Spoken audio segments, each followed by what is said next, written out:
Durante siglos, el Imperio Romano fue la mayor potencia del planeta. Controló mares, levantó ciudades, dominó territorios enteros y creó un sistema político, militar y cultural que moldeó todo Occidente. Pero entonces surge la gran pregunta: si era tan poderoso, tan organizado y tan avanzado, ¿cómo pudo caer? ¿Cómo es posible que uno de los imperios más grandes de la historia simplemente colapsara? Hoy vamos a analizar esa caída, pero no desde los típicos clichés que siempre se escuchan. No vamos a quedarnos solo con que los bárbaros los invadieron. Eso es simplificar un proceso que duró siglos.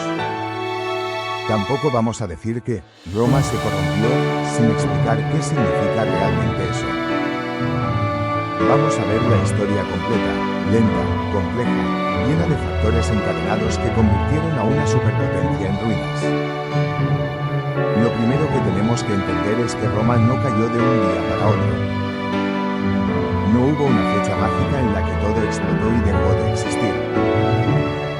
La caída fue un proceso larguísimo, casi inevitable, que se fue gestando durante generaciones. Cuando la mayoría de la gente piensa en la caída de Roma, visualiza 476 después de Cristo, cuando el último emperador de Occidente fue depuesto. Pero cuando llegas a esa fecha, Roma ya estaba prácticamente muerta desde hacía más de 100 años.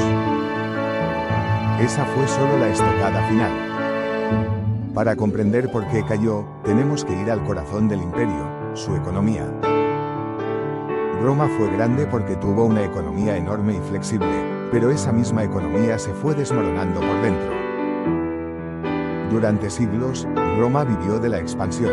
Cuando conquistaba un territorio, conseguía botín, esclavos, recursos y nuevos contribuyentes. Esas conquistas financiaban al ejército, pagaban reformas y sostenían a la población.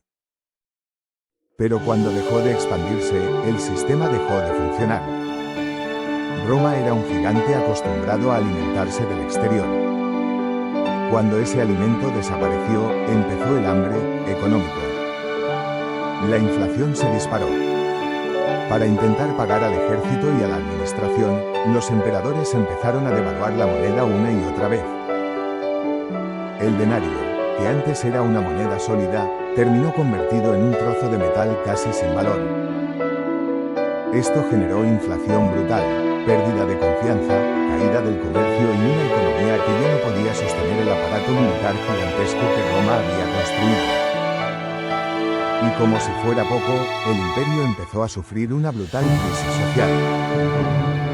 La diferencia entre ricos y pobres era enorme.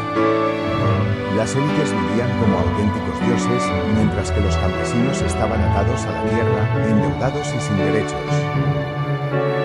Muchos pequeños propietarios perdieron sus tierras y terminaron trabajando para grandes terratenientes. Aunque todavía no era feudalismo, ya se veía la forma de lo que vendría después. Una sociedad desigual se vuelve frágil, y Roma se fue fracturando desde dentro. Al mismo tiempo, el imperio sufrió una crisis política prácticamente permanente. Imagina un estado donde cada 2 años hay un emperador nuevo. Entre asesinatos, traiciones, guerras civiles, golpes de Estado y emperadores impuestos por el ejército, la estabilidad política desapareció casi por completo. El llamado siglo III fue una época de locura absoluta, guerras internas constantes, emperadores que gobernaban meses, e incluso años en los que había múltiples emperadores al mismo tiempo, cada uno reclamando ser el legítimo. Esto agotó al imperio desde dentro. Un país no puede defenderse de amenazas externas cuando está ocupado peleándose consigo mismo. Cada guerra civil debilitaba las fronteras, vaciaba las arcas y dejaba al ejército en peor estado. Y esto nos lleva al siguiente punto: el ejército romano ya no era el ejército romano. Con el tiempo, Roma tuvo que recurrir a mercenarios germánicos para defender sus fronteras. No era por gusto. Simplemente no había suficientes romanos dispuestos a pelear ni suficiente dinero para mantener lealtades firmes. Estos soldados, aunque necesarios, no eran fieles a Roma, sino a quien los pagara. Y ahora sí, hablemos de los bárbaros. Pero de manera real, sin simplificaciones. Los llamados bárbaros no eran hordas salvajes sin civilización, como las películas muchas veces los muestran. Muchos de ellos eran pueblos organizados, con tradiciones, agricultura, comercio y hasta diplomacia propia. Lo que ocurrió fue que el Imperio Romano, debilitado, se convirtió en una especie de imán para estas tribus germánicas y de Eurasia. Muchos no querían destruir Roma, querían entrar en Roma, vivir dentro, tener tierras, protección y oportunidades. Las grandes migraciones del siglo IV fueron empujadas principalmente por la llegada de los hunos, que forzaron a muchos pueblos germanos a cruzar las fronteras del imperio buscando refugio. El imperio, en vez de integrarlos adecuadamente, los trató mal, los explotó o los utilizó como soldados de segunda clase. Eso generó tensiones y finalmente estalló en rebeliones, como la famosa batalla de Adrianópolis, donde el ejército romano fue completamente derrotado. Desde ese momento, Roma perdió el control definitivo de sus fronteras. Tribus enteras cruzaban, se instalaban dentro del imperio, exigían tierras y autonomía, y en muchos casos actuaban como estados dentro de otro estado. Roma ya no podía expulsarlos, tampoco podía derrotarlos militarmente. Solo podía negociar, y negociar desde la debilidad es perder siempre. A todo esto hay que añadir algo más profundo. Roma había perdido su identidad. La Roma clásica, la Roma republicana, la Roma disciplinada, ya no existía. El imperio del siglo IV era una mezcla enorme de culturas, religiones, pueblos y sistemas políticos que se habían ido mezclando con el tiempo. Esto no era malo de por sí, pero sí hacía que el imperio fuera muy difícil de gobernar. Ya no había una idea común que uniera a todos los ciudadanos. Para muchos, Roma no era una patria, era simplemente el lugar donde vivían, sin un vínculo emocional fuerte.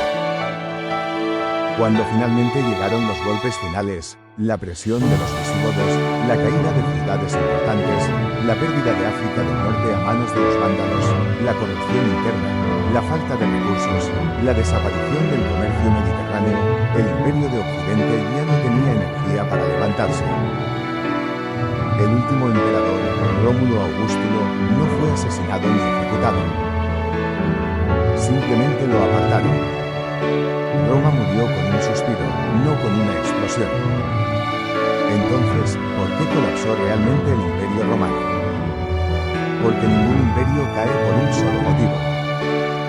Roma cayó por una tormenta perfecta: colapso económico, crisis política constante, un ejército debilitado, presión migratoria, errores diplomáticos, pérdida de identidad cultural, desigualdad social, corrupción y un proceso histórico que fue desgastando sus cimientos hasta que no quedó nada que sostener. Lo más irónico es que Roma no desapareció del todo. Su parte oriental, el Imperio Bizantino, sobrevivió casi 1000 años más. Y muchas instituciones romanas siguieron influyendo en Europa durante siglos. Así que, en cierto sentido, Roma no cayó, se transformó. Cambió de forma, cambió de estructura y dio paso a la Edad Media, donde surgirían los reinos que más tarde construirían el mundo moderno. Lo importante es que cuando pensamos en la caída de Roma, no busquemos respuestas simples. No cayó por un invasor, ni por un emperador tonto, ni por una traición. Cayó porque todos los imperios, por muy grandes que sean, tienen límites. La historia demuestra que ninguna superpotencia es eterna. Si te ha gustado este análisis profundo, dale un like, suscríbete y cuéntame qué otra civilización o qué otro misterio histórico quieres que exploremos. Nos vemos en el próximo vídeo.